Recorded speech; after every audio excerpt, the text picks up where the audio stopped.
Ladies and gentlemen, good day and welcome to the third quarter earnings conference call of Aditya Birla Fashion and Retail Limited. The call will begin with a brief discussion by the company's management on the Q3 FY25 performance, followed by a question and answer session. We have with us today Mr. Ashish Dikshit, Managing Director, Mr. Jagdish Bajaj, CFO, Mr. Vishak Kumar, Director and CEO, Lifestyle Business, Mrs. Sangeeta Tanwani, Director and CEO, Pantaloons. I want to thank the management team on behalf of all the participants for taking valuable time to be with us. I must remind you that today's discussion may include certain forward-looking statements and must be viewed, therefore, in conjunction with the risk that the company faces. Please restrict your questions to the quarter performance and to strategic questions only. Housekeeping questions can be dealt separately with the IR team. With this, I would now like to hand the conference over to Mr. Jagdish Bajaj. Thank you, and over to you, sir. Thank you. Good afternoon and welcome to the Q3 FY25 earnings call of our company. Let me start with an overview of the macro environment.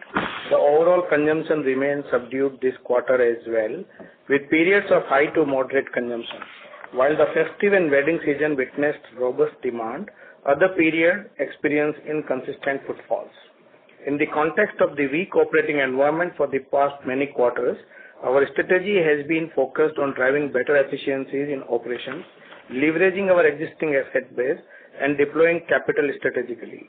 We have been executing this agenda by rationalizing our distribution to prune less productive channels, tightening inventory management, strengthening high-value partnerships, reducing operating costs, and strategically aligning the product portfolio in line with consumer relevance.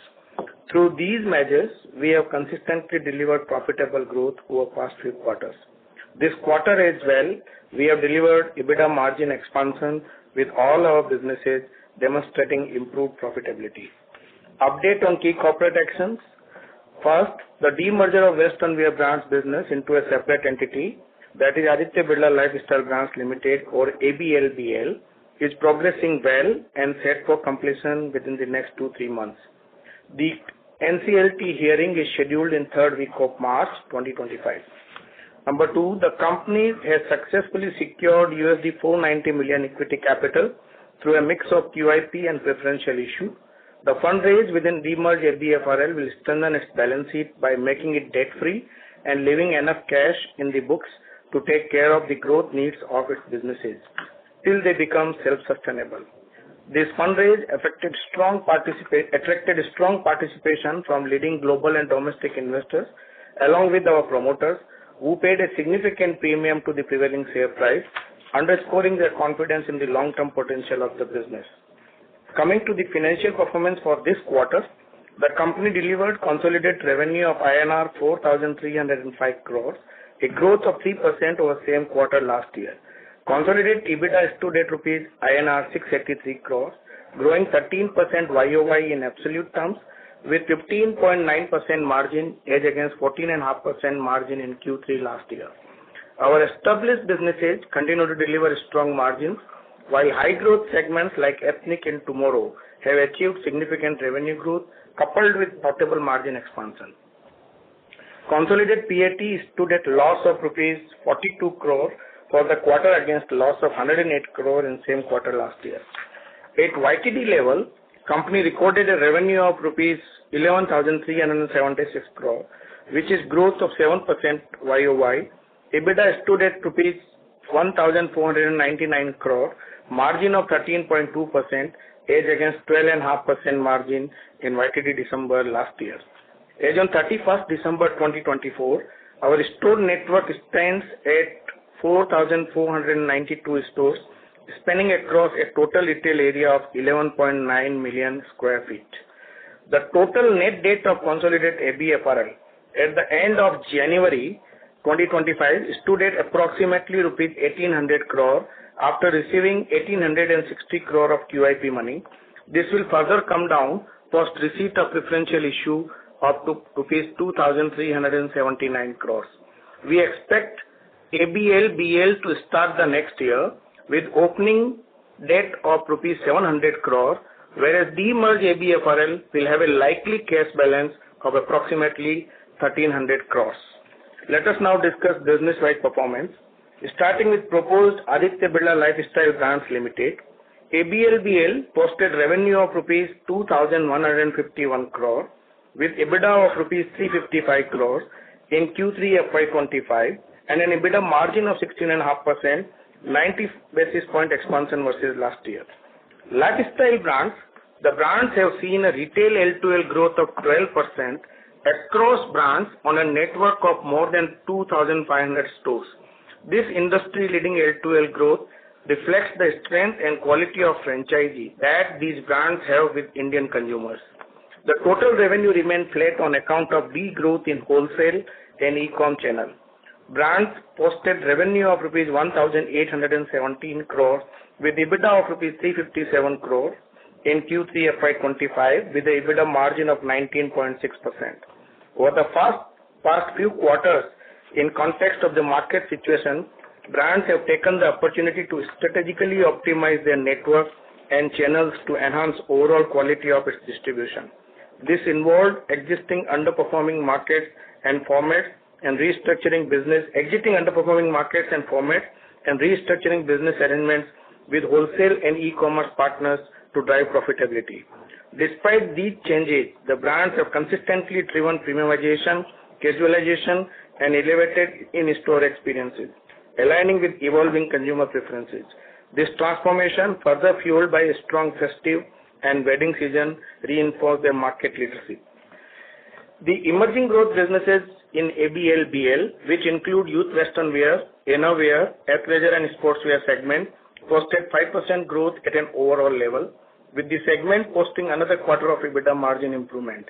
As you may be already aware, the company is in the process of phasing out its F21 offline operations, which has had a moderate impact on the growth of the emerging segment and also impacted its overall profitability. Post the demerger, ABLBL is set to embark on its independent value creation journey, well supported by access to its own cash flows to drive growth. Over the next 12 months, the brands are poised for an aggressive expansion with a significant rollout of 300 plus new stores across the portfolio. Additionally, other sales channels are expected to regain momentum, further accelerating the overall growth. Let us now discuss performance of demerged ABFRL segments. The proposed demerged ABFRL reported a 3% YOY revenue growth, reaching INR 2,218 crore. EBITDA stood at rupees 320 crore with an EBITDA margin of 14.4%, marking an increase of 250 basis points from 11 and 9% in the same quarter last year. Let me first cover Pantaloons. Pantaloons has been a driving premiumization strategy where it has consciously moved away from the overcrowded value retailing space. This is visible in the quality of overall offerings to our customers through a revamped product portfolio and enhanced merchandise. As an outcome of this deliberate choice, Pantaloons has exited over 40 stores in the past 12 months, mostly in Tier 2 and smaller markets. This has helped Pantaloons improve its customer proposition as well as consistently improving its profitability. The reported revenue of rupees 1,305 crore this quarter was impacted primarily by the shift of Pujo to Q2 this year and the closure of a store on YOY basis. Excluding the East Zone, Pantaloons recorded a positive L2L growth of 2.5%. At an overall level, the L2L was negative 2.5%. On profitability front, the segment reported an EBITDA margin of 19.3%, reflecting an improvement of over 170 basis point YOY. Style Up continues to expand its retail footprint and now operates across 39 stores. The brand has also diversified its product portfolio by introducing newer categories to constantly improve its consumer proposition. Post the fundraise, as the financial viability of the formats get established over an expanding retail network, we are poised to accelerate the growth of this format going forward. Ethnic business. Our ethnic strategy continues to deliver for us. As we stand today, the portfolio of ethnic brands is the largest and most comprehensive portfolio in the industry and has consistently driven growth for ABFRL by maintaining double-digit growth over the past few quarters. As the portfolio is gaining scale, it's starting to contribute to our overall profitability as well.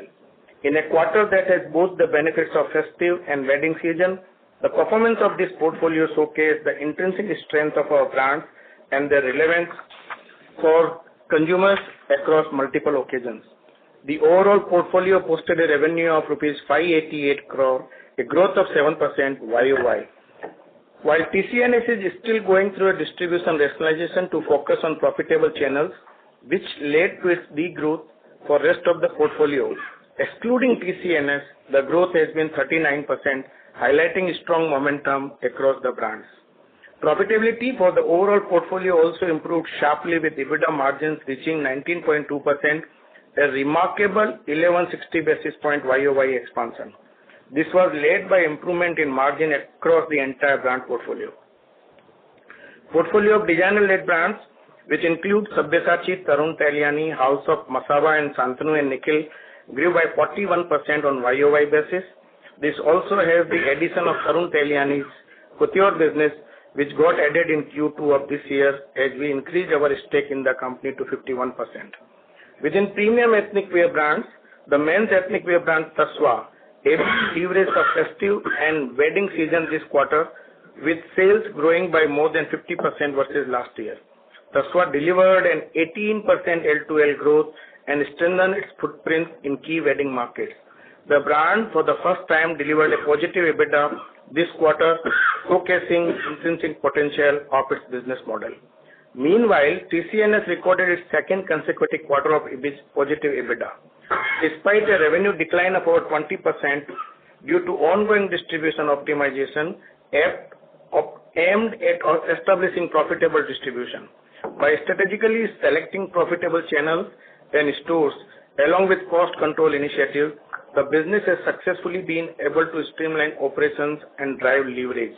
Our merchandise has also seen improvement, and the consumer feedback on recent ranges has been more than encouraging, backed by 4 consecutive quarters of positive L2L. We feel these efforts by our operating teams have laid a strong foundation for sustained viable growth in the medium to long term for the brand. Post the fundraise, the balance sheet of demerged ABFRL is well placed to support the accelerated expansion of our ethnic portfolio.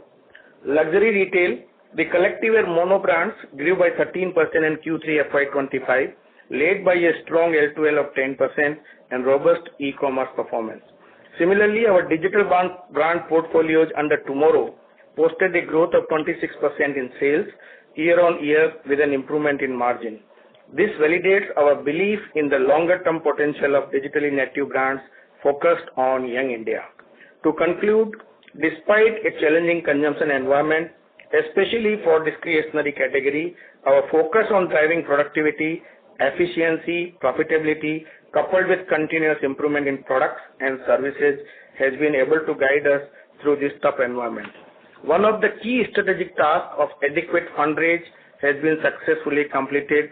Another important strategic initiative of demerger is on track. The completion of these steps in next 2-3 months will enable us to unlock value through two independent entities, both with attractive growth potential and a strong balance sheet through a resilient growth-oriented business model sharpened over time. We are open to questions now. Thank you. Thank you, Mr. Bajaj. We will now begin with the question and answer session. Anyone who wishes to ask questions may press star and 1 on the touchtone phone. If you wish to withdraw yourself from the question queue, you may press star and 2. Participants are requested to use only handsets while asking a question. Ladies and gentlemen, we will wait for a moment while the question queue assembles.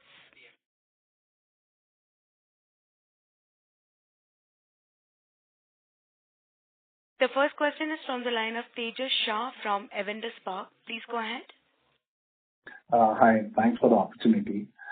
First question is on lifestyle brands. So very strong like-to-like performance, especially in the tight demand environment that we picked up from other retailers.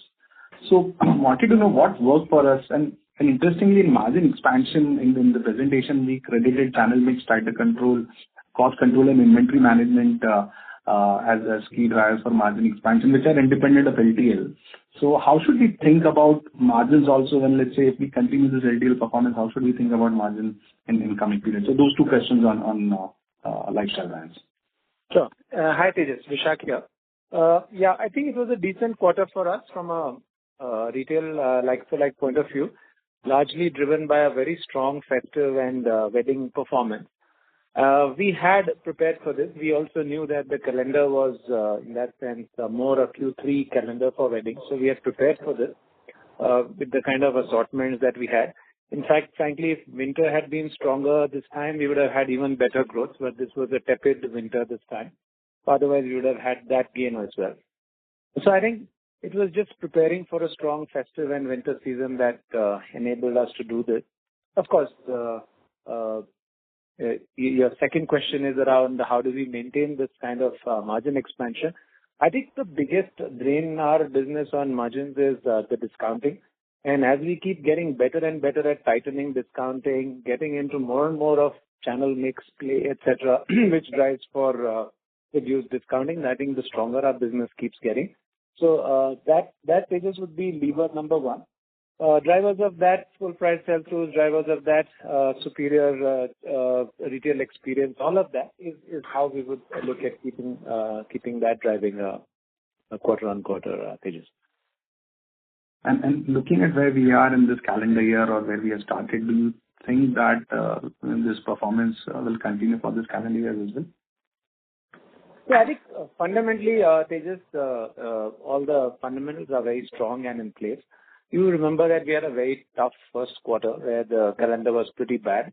So that was there. But after that, it's been a steady improvement phase. So we should expect the momentum to continue. In fact, I don't know if you saw it in the data, was we also, in some sense, consolidated our retail network. So some of our margin draining retail stores have been taken off. So that also augurs well for the overall network.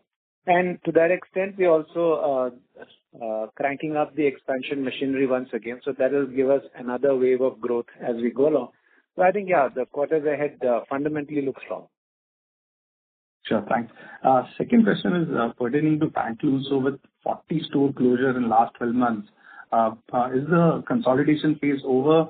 And does the metro tier 1 focus means that we will service the demand beyond tier 1 through Style Up? Because interestingly, Style Up is now 39 stores. So versus 40 stores, we have opened 39 stores. Obviously, this can be a coincidence.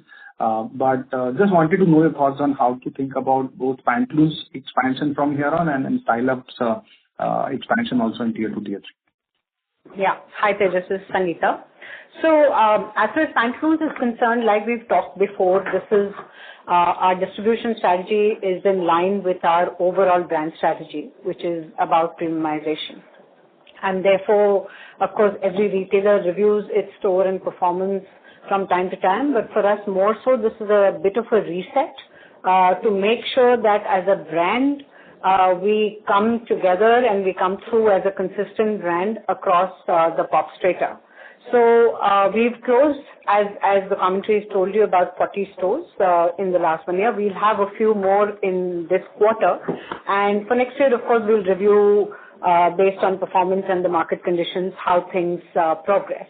As far as your second question is concerned, we here in retail, we are very clear it's a two-pronged strategy because we are addressing two very different consumer sets. Style Up clearly playing in the value segment category, and again we have close to 40 stores which we will continue to expand to address the needs of that consumer. The mid-market segment, which is where Pantaloons operates, we will continue to expand in the relevant markets. You will see increasingly our expansion of Pantaloons largely in metros, mini metros and tier 1 towns, whereas the Style Up audience is there in a metro and continues to exist across the pop strata. So two-pronged strategy, two brands addressing two different consumer sets with their own separate distribution agenda. I hope I've answered your question. Yes, you have. If I may squeeze in one more. So, Sangeeta, what are the initial stage markers we are monitoring to track the product market fit for Style Up? And if you can share any of KPIs that you're monitoring there. So, We are monitoring it like we would monitor any other retail business. Of course, very specific focus on store economics to ensure that, we even today at a store network level, the stores are positive. Our focus is to continuously ensure that our inputs, which is in terms of our merchandise strategy, we continue to improve that. We've launched new categories. We've launched beauty, which has started off really well for Style Up. We've relaunched lingerie, which is also doing well. So to complete the proposition, it is still almost the first full year of Style Up, and therefore we are learning very, very quickly as we are going along to make sure that our proposition is both relevant to the customer and differentiated versus competition. So all the metrics in terms of customer metrics are being monitored, and commercial metrics from a business model standpoint are being monitored, and our eyes are on sharpening the axe on proposition and expanding our distribution. Got it. That's all from my side, and all the best for coming quarters. Yeah. The next question is from the line of Devanshu Bansal from Emkay Global. Please go ahead. Yes, sir. Hi. Thanks for taking my questions. Congratulations on good LTL in lifestyle business and margin improvement across segments for the company. Sir, first question is on network optimization and restructuring with partners both in lifestyle and Pantaloons. I just want to check, do you foresee any losses related to inventory liquidation at these stores, any kind of asset write-offs which may happen, or that has already been taken care of? I'll come in here. I think the results that you see here are inclusive of any inventory dormancy or any potential. We have a very conservative but a consistent policy on that, so there will be no surprises on that account. Understood. And sir, we have sort of closed stores, right? And now we are sort of again going aggressive on the expansion. So I just want to check on the key learnings with the stores that we've closed, which we are now sort of building upon to open new stores aggressively again. So I think three different parts of businesses where store closures have happened. Lifestyle brands, I'll let Vishak to come in, but primarily we felt that there were operating conditions where many parts of the market, but particularly our expansion to smaller towns, was taking time to fully fructify. Most of our store closure were consistent with this sort of phenomena, which is smaller towns taking longer to recover, and that's where a lot of rationalization has happened. Pantaloons is a different thing, as Sangeeta just responded in previous question. It was a strategic call on shift in premium positioning, and therefore we felt that a lot of smaller towns as well as smaller size stores, which didn't do justice to overall Pantaloons proposition, needed to be pruned. We have done a significant part of it. There's still some part which is left there. The third large rationalization came in TCNS, where post-evaluation, once we came into the business over the next 6 to 9 months, we looked at the network profitability, took a one-time deep correction. So we think most of these are strategic one-time correction in a large manner, and as the consumption improves, both the businesses, all the three businesses will be able to grow. Lifestyle brands particularly also will have access to their own cash, so their ability to grow even in downtimes when franchisees sometimes are not in a position to invest during the low time, the business will be able to sort of short-circuit that and invest deeper. Pantaloons, our primary investment in the Pantaloons segment is going to be in Style Up, although we'll continue to gradually increase Pantaloons. And TCNS is an early stage for us to start growing. Right now, the focus is on profitability. Understood, sir. And to add, sorry, Devanshu, to what Ashish said, which is in terms of Forever 21, we had an accelerated closure of stores. So, and that will be there in Q4 also, in that sense. And, so like Jagdish mentioned in his speech, we are getting out of the offline Forever 21 business. So that also added to the total list of closures. There is, of course, also the routine lease expiry, locations becoming irrelevant, etc., which is there. But usually the new additions would be significantly higher than that. This time there were this set of one-offs also, which had to be pruned. So those, I think there are fairly robust criteria of stop loss and a robust criteria around evaluation of stores, etc. I think we get it 95% right, and that's the accuracy level at which we would like to work, because you do need to grow aggressively a network. Sir, last question from my end. The debt level is currently sort of 1,800 crore after receiving the QIP proceeds. I guess after the preferential issue, it should be largely that ABLBL will be having 700 crore of debt and ABFRL will have 1,300 crore of cash. Yeah. So I just want to check on the leeway for ABFRL's growth, right? So with this 1,300 crores capital be suffice for them to sort of move on to the next decade of growth, or there is certain period that this capital can sort of suffice for this segment? So two parts. One, that while your analysis is perfect, I think we expect the ABLBL business to start with a debt of 700 crores and ABFRL to start with a cash of between 1,300 to 1,500 crores. The only other point I would add to that is that we are also looking to separately raise capital in tomorrow for its own growth. Right now, you're looking at numbers at a consolidated level. Once you take that out, it will free up a lot more capital for ABFRL's remaining businesses. And then if you look at within the ABFRL businesses, Pantaloons is capable of generating its own free cash flow. Style Up is where capital will be required. Large part of Ethnic is self-funded. Perhaps Tasva is one where meaningfully reasonably large size of capital will be required. And there is small investment that will go into the first store in Galeries Lafayette. So we feel over the next 3 years, we have enough cash cover left for growing these businesses. Of course, the internal accruals from the profitable business will continue to further add to that. And tomorrow's fundraise will take away one of the sort of responsibility for this current cash flow. Just small follow-up here. So within, say, 3 years, you expect these smaller sort of new ventures, Style Up, Tasva, Galeries Lafayette, to gain scale, and then post that they'll be able to sustain on their own, or we may have to sort of raise more capital within them and ABFRL?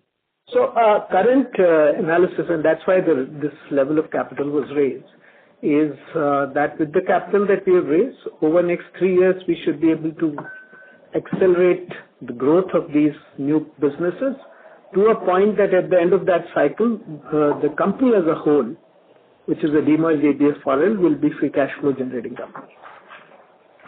Fair enough, sir. Thanks for taking my questions. Thank you. We'll take the next question from the line of Sheela Rathi from Morgan Stanley. Please go ahead. Thanks for taking my question. My questions again are on Pantaloons.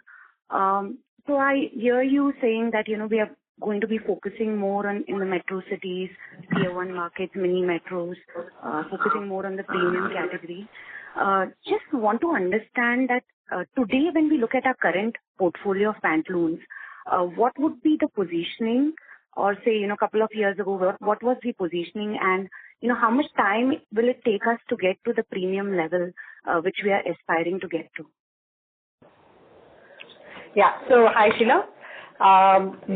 If you look back at the history of Pantaloons, few years back, about 3 to 4 years back, is when we defined our strategy to move up just before COVID, in fact, from a value player to being a mid-market player. And we commenced our journey then. Of course, COVID came and disrupted business for almost everybody. I think we have got all our elements. The foundation is absolutely strong. the distribution correction that you see is, as I said earlier, is to make sure that the brand experience is consistent. Today, with all the consumer work that we have done, and we've done some very extensive consumer work in the last 6 to 8 months, the consumer clearly sees us as a player in the mid-market segment. I think it's a question of now ensuring that the brand imagery, the brand experience is consistent across each of our stores, and that's our journey to ensure that our merchandising continues to get better, to ensure that our stores continue to look good, and therefore we are investing in a new retail identity which is completely in sync with where the market has moved, and equally to make sure that our customer experience is superior to most other players. So to answer your question, I think we have already made the shift, not just as defined in our strategy, but as the consumer has played back to us. It's now a question of just fine-tuning our strategy and making sure that our execution is consistent. I would expect that it's a journey of another 12 to 18 months for us to look more, shall I say, coherent across each of our stores. Understood. Just to follow up here, Sangeeta, will this be led by own brand strategy only, or do we plan to change the portfolio? So our emphasis on private label has been there over the last few years. Our share of private label has improved a little bit. I think the lens that we are using is to make sure that our brand and label assortment is relevant for that city and for that store. Our emphasis will be to make sure our private label is very competitive and relevant, that we offer great value through our private label. In those stores and those markets where the external brands play a complementing role and therefore offer a greater variety to our customer, we will continue to have those brands. But the choice making today, I think, is far more deliberate, and it is far more data enabled. And therefore, as we are looking at the layouts and assortment of labels in each of our stores, it's far more specific, keeping in line the understanding or in line with the understanding of the customers in each of those cities. So we'll continue our play with both, but private label will be our top priority, and we will continue to improve that merchandise and therefore the share of private label over a period of time. Understood. My second question again is on the store expansion strategy. You talked about we had store closures and there may be some more going ahead. Having said that, when we are opening style-up stores, are we having a strategy where, it is closer to a Pantaloons store, or, we are pursuing a very independent strategy of driving expansion of style-up? Just want to understand how are we leveraging our existing brands to scale up style-up faster? So the strategy for the two brands and two businesses is absolutely independent, simply for the reason that the consumer sets are completely different. We've had examples where we have a Pantaloons and a style-up store sitting right next to each other, because we believe in that catchment there is potential for both of those stores. And I think the fact that we have a sharp understanding of who these consumer sets are, or which these consumer sets are, we assess the potential of each of these businesses independently. And if it turns out that the stores need to sit next to each other, so be the case. Or if there's no potential for style-up in that catchment, style-up will find its own location in that city. Understood. My second and final question was on tomorrow. How should we think about the growth going ahead? I did hear you say that we will require to do some capital raise, but how should we think about the growth trajectory and the profitability journey for tomorrow, say for the next 2 years? Sheila, hi, this is Ashish. As you can see over the last couple of quarters, since tomorrow's numbers are also getting represented here, that business is growing organically at about 25 to 30%. And that's really the kind of growth rate we think we'll continue to maintain. Over a period of time, a part of capital raise will also go towards inorganic opportunity. I think the whole space of digitally first focused in Gen Z and young millennial customers is a very large opportunity. Our current portfolio of about 5 or 6 brands is focused largely on the young casual menswear space. There will be opportunities later. And post-fundraise, we'll obviously look at entering some of the new categories as well. But at this point of time, therefore, 25 to 30% organic growth rate is what we are experiencing, and that will continue to remain. Overall, picture may change post the fundraise, but that's something that we can talk about when that actually happens. On profitability, the intrinsic profitability of each of these brands is on a continuously improving path. Barring 1 out of 6 brands, I think most others are close to being profitable. Some of them already are profitable. There is a corporate overhead below that, which is sort of pulling down the overall profitability. We think over a period of time, as intrinsic profitability of the constituent brands of tomorrow improves, that will be able to leverage the overheads that currently exist. Understood. Thank you, Ashish. Thank you. We'll take the next question from the line of Sameer Gupta from India Infoline. Please go ahead. Hi, good evening, and thanks for taking my question. Firstly, sir, on lifestyle brands, now I understand this is a more penetrated category versus others.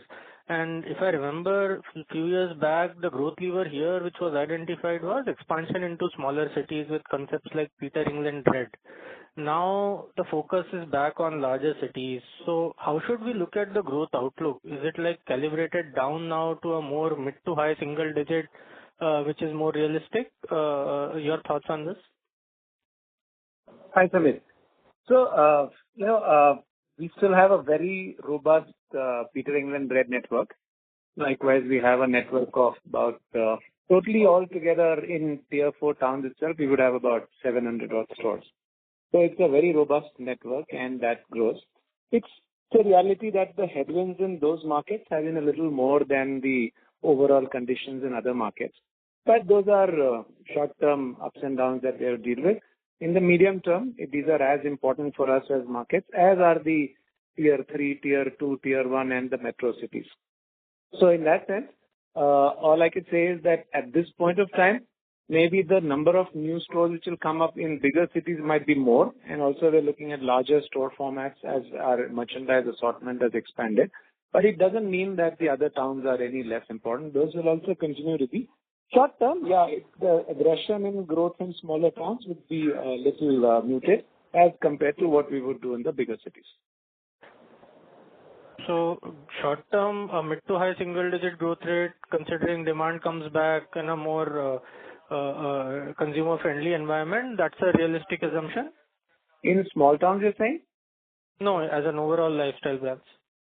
I think so. I mean, look, please recognize this. There are costs escalate 5 to 6% year on year. Okay.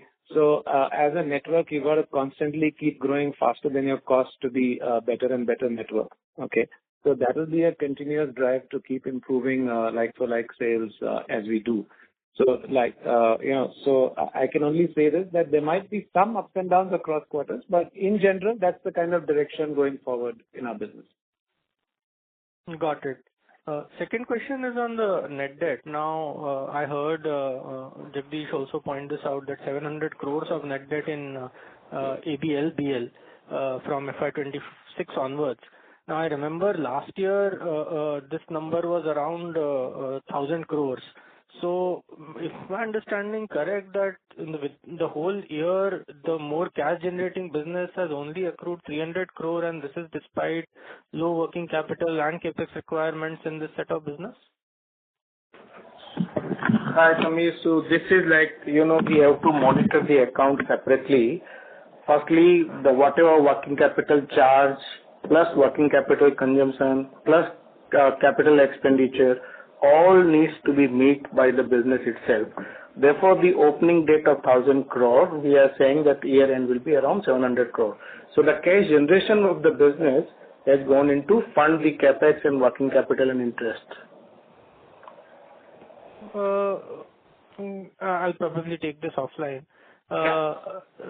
Lastly, sir, if I may squeeze in, outlook on Tasva. You've added 10 stores this year so far, and this year was a very healthy wedding oriented, third quarter was very wedding heavy.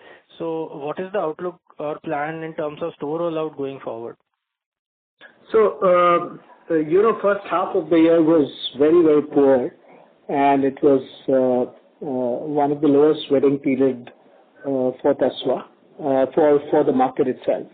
I think as the weddings are coming back, obviously the expansion is increasing. The second half of this year is seeing more expansion than previous half.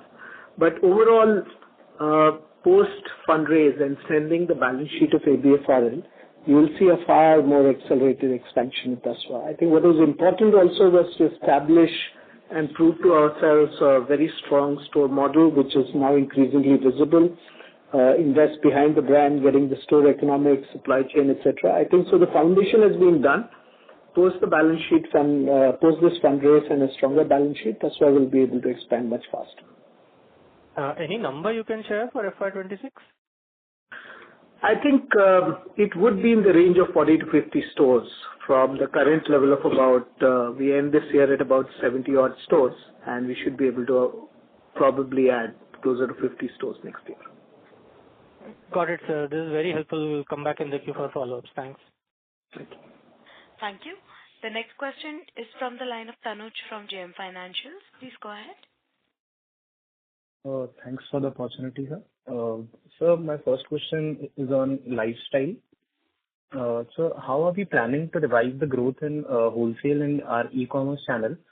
And how is this impacting the profitability of the entire lifestyle format, considering that these channels are low on margin and require high working capital? Hi, Tanuj. So, two things. There is a part of wholesale which is, very attractive from a profitability point of view. There are parts of retail which are less so. And we have a portfolio, each of them having their own role to play in each of our brand play.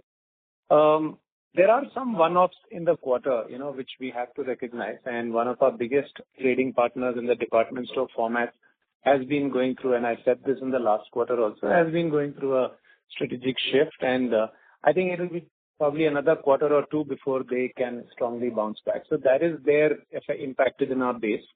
So there are a couple of one-offs like that which do impact the wholesale, and those will, in that sense, go away in coming quarters for our business.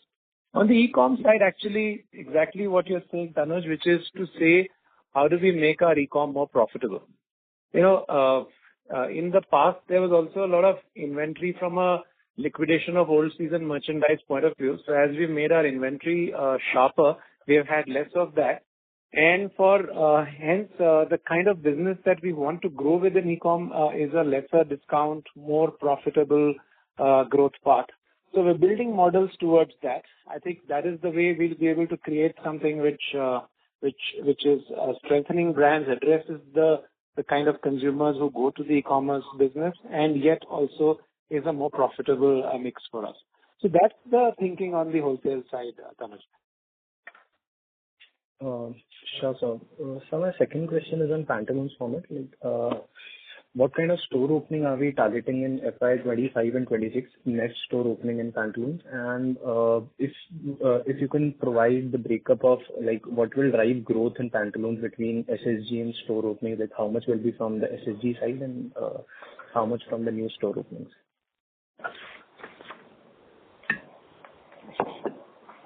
So I think at this point of time, we don't want to give a number on growth broken up with this degree of detail. But as Sangeeta said, we continue to sort of fine-tune our network at this point of time.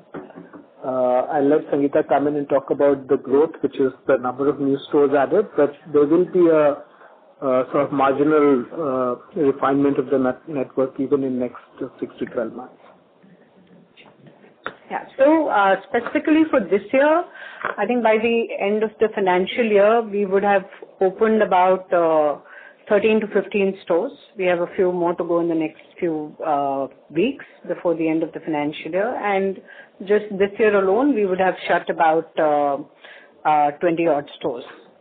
We've shut few and few are about to be shut in the next 5 to 6 weeks. Next year, we are looking at, again, opening about 15 to 20 stores. And the 15 to 20 stores is the net opening. Am I right? Next year? Yeah, like I said, we will review 15 to 20 will be the new stores. We will review, how many stores, if at all, they need to be shut, which is a normal course, like Vishak was also explaining to you. If a market shifts or if we believe a store is not doing extremely well, that I think call we take on an ongoing basis. Okay, ma'am. Now my last question is on the innerwear segment. What scale is the company trying to achieve, and at what scale will we be able to achieve the single-digit EBITDA margin in our innerwear segment? So we're closer right now to about 500 crores. I think we'll have to grow by another 40 to 50% from this level to get to that kind of margin structure. Sure, sir. Thank you. That's all from my side. Thank you, sir. Thank you. The next question is from the line of Jignanshu Gaur from Bernstein. Please go ahead. Hi. Thank you for the opportunity and taking my question. I wanted to check regarding the margin profile for three of our largest businesses, which is lifestyle, pantaloons, and ethnic. The margins are all close to 20% for this quarter. So how should we think about these going forward? Do we expect them? Is there any expansion possible, or do you think we are broadly near the peak and we should maintain that? I think you should look at margins not on a quarterly basis because fashion is very seasonal and festivals and especially quarters like this are very profitable in that sense. Look at YTD numbers, and then if you think about the large businesses, lifestyle brands over a consistent period of time has operated with revenues with EBITDA margins between 18 to 20%. And therefore, that's the kind of margin that, last couple of years, it's been closer to 19.5%. Pantaloons is where there is a significant shift in margins because margins last year at the same time for 9 months was about 13%, which has moved closer to about 17.5%. So that's where the big improvement has taken place. On ethnic wear, I would say it's too early for us to say where the margins will eventually settle because ethnic wear consists of two kinds of businesses. Some very profitable, well-settled business, though they may be small, and some businesses where we are investing deeply or turning around. So Tasva is where we are investing deeply. This quarter, it's shown profit, just positive EBITDA for the first time. And TCNS is also at the low profitability base. Similarly, designers on the other side are very profitable. But quarter three margins are, I would say, exaggerated in the wedding and ethnic markets simply because of amount of weddings and the festival period that falls in this period. And therefore, I don't think this is truly reflective for long-term thing, but it's probably more reflective of the potential these businesses have. At this point, many of the businesses are too small to operate at this level of profitability on an annual basis. Okay, that's extremely helpful. Thank you very much. I think the second thing I wanted to check, and apologies if this has been covered earlier, is where do we see our strongest sort of growth if we were to aim for a double-digit growth in the lifestyle, the LBL part of the business? How is the management thinking about that? Because it has been a little bit tepid in the last few years now. Vishak will come in? Yeah. Hi, Jignanshu. Hi. So I think one of our biggest levers for growth, which didn't happen this year, is net retail expansion. So, we took a in that sense, a consolidation year of getting the mix right of the kind of stores. Also, like I was explaining earlier, small towns, there were a lot of headwinds that we had to go through. To a fair extent, that's behind us, and we are back to aggressive expansion. Of course, it takes a little time to connect up that engine, and you'll see that over the coming quarters in terms of the kind of expansion that we see. So the way we see it is there's three big pillars within retail.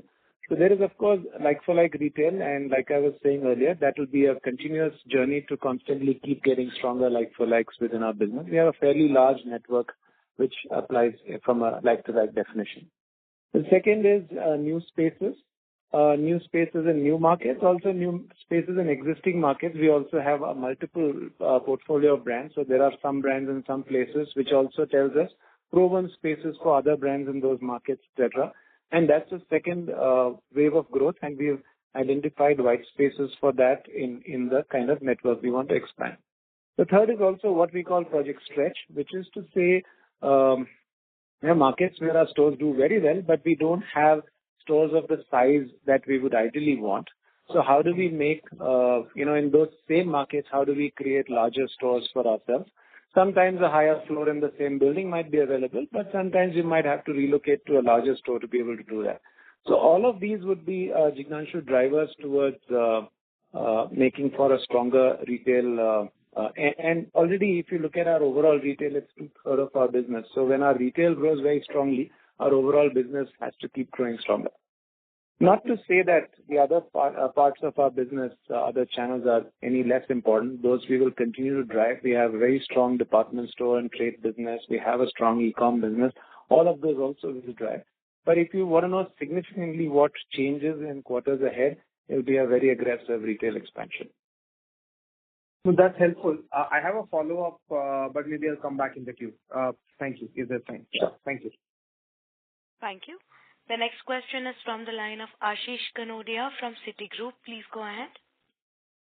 Thank you for the opportunity. So the first question was on the fundraise. So, given that this fundraise has happened at a consolidated entity level before the demerger happening, I just wanted to understand what was the thought process of leaving ABLBL with 700 crore of debt. And related question on this was, by when do you expect that entity to become debt-free?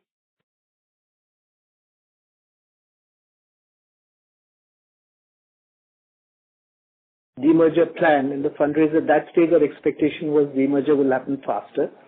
But because we were simultaneously doing the acquisition and therefore the corresponding merger of TCNS, we realized the whole demerger exercise will probably take 12 to 15 months. And that's when we decided to do the fundraise in the combined entity, because that is the fastest way of raising capital at that point of time. On the question of the rationale for leaving 700, I think Jagdish in his previous quarter's responses explained that the demerger is effective from 1st April 2024. So the books of accounts of the two companies were separated with the relevant debts lying in both the companies. And therefore the company started with close to 1,000 crores of debt at that point of time, which they brought it down in these 9 months to 700 crores. Over next 2.5 years, we expect this to become a debt-free company. Sure, that's helpful. And second thing, now when I look at your store expansion plan and looking at your presentation, I think there are two key categories which you are calling out in terms of accelerated growth. One is on the value fashion segment, which would be Style Up, and the second thing is on the ethnic business side. So on ethnic business, I think you guided for maybe 50 stores addition in FY26. But if you can also give some sense in terms of what to expect in Style Up, and also within ethnic beyond Tasva, what kind of a store expansion can we expect? So in terms of expansion, Ashish, there are not two but three large shifts that we are looking at, and primarily driven by the fact that I think organic performance is improving. We've completed our acquisition journey. Now the focus is sort of improving the strength of those businesses and creating larger leverage. The first that Vishak talked about which is lifestyle brands accelerating much faster than network expansion. We think that's a large opportunity which was sort of under-leveraged in the combined entity, and one of the strategic rationale for demerger was to leave that cash for allowing that business to soar. So that's point number one. As far as value retail is concerned, you're absolutely right. I think Style Up is the opportunity. We expect this year to end with a network between 45 to 50 stores, 48 to 50 stores. Next year, we'll definitely, at the minimum level, double it. As we go along during the course of the year, we'll see if we can expand faster than that. But at this point, I think the number that I would play out is about 50 more stores next year. Tasva has already got the momentum with 70 stores now in the network and a good model which is working well. So Tasva is about 50 odd stores. Tasva is, of course, more concentrated network. Potential for Style Up in subsequent years is much larger, but we obviously want to take bite size as we keep improving the economics of the business before we expand too rapidly. Sure, Ashish. And just last bit is on tomorrow. You touched upon that, and I think this has been a strategy for quite some time that tomorrow will have its own path of fundraising. So just two questions here. One, how much total investment has been made in tomorrow till date? And secondly, what kind of a fundraise and what timeline are we looking for tomorrow? So I think, Ashish, we've been pretty consistent with the strategy of tomorrow. We knew it's a longer term because it's a very, very, very large opportunity of a market which is emerging quite rapidly.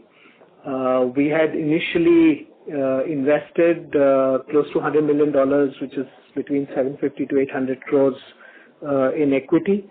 There's a little bit of debt which tomorrow is taken on balance sheet. So let's say about 1,000 odd crores is really what we have invested in that business. In terms of timeline, we'll look at when markets are right in next 9 to 12 months to raise this capital, and the exact amount, I think, closer to the time we'll decide. I don't want to give a number at this stage. Sure, Ashish. That's helpful. Thank you and all the best. Yeah, the only other thing I would say is we will fund tomorrow's growth with that capital. So in a sense, the current raise will be largely kept for the ethnic and the value retail, apart from a small luxury play. Sure. That's helpful. Thank you. Thank you. The next question is from the line of Vidisha Seth from Ambit Capital. Please go ahead. Yes, hi. Thank you for the opportunity. Most of my questions have been answered, but just a follow-up in case of Pantaloons and Style Up. So in the pursuit of having a different proposition for Pantaloons as well as Style Up, if you can elaborate on the initiatives, either in terms of demarcation of price points or the new launch momentum or store layouts, if you can go a little granular in terms of how different is the proposition and offering in case of Pantaloons versus Style Up. Yeah. Hi, Vidisha. So, as I mentioned before, these are two separate businesses targeting two different consumer segments. They play in different spaces from a price point as a part of the proposition. So let me just go one by one. They are both multi-category stores operating across women's western, ethnic, and menswear and accessories. The formats are very different. The focus on merchandise is very different. Style Up is a completely private label space with everything that is sold in the store is designed by us in-house. Pantaloons, as you know, has external brands. The pricing is different between the two. In case of Style Up, our exit price points are about 1,200 to 1,300 rupees, with bulk of our merchandise being below 1,000. In case of Pantaloons, the exit price point is much higher, would be probably twice of that, because the consumer segments are different. So while we operate with the same set of categories, the merchandise is different because the price points are different, and our store formats are different. On an average, Style Up size is about 6,000 to 8,000 square feet. In case of Pantaloons, in fact, given our strategy to play with a little bit of premiumization in the mid-market segment, we are opening larger stores and our average store size is anywhere between 15 to 20,000. We have examples of stores that we are opening which are 30,000, 40,000 square feet. So they look completely different. The teams that work on these propositions are completely different. And as I said, the opportunity exists for both of these propositions because both the consumer sets exist in large numbers, and we are continuing to strengthen our proposition in both. This is very helpful. Thank you. Thank you. Ladies and gentlemen, in the interest of time, we'll be taking the last question, which is from the line of Sameer Gupta from India Infoline. Please go ahead. Hi, thanks again for taking my question. One clarification. So the other segment within ABFRL, I assume that it's largely the super premium and luxury retail and a margin of 13% this quarter. Now, I understand this business used to be very healthy with 20% plus margins. So, and that's in the seasonally strongest quarter. Just wondering if I'm reading it correctly. No, you're two parts. One, you're reading it correctly in a large extent, but to give you comfort, the existing operating business, which is the collective and the international brand, continues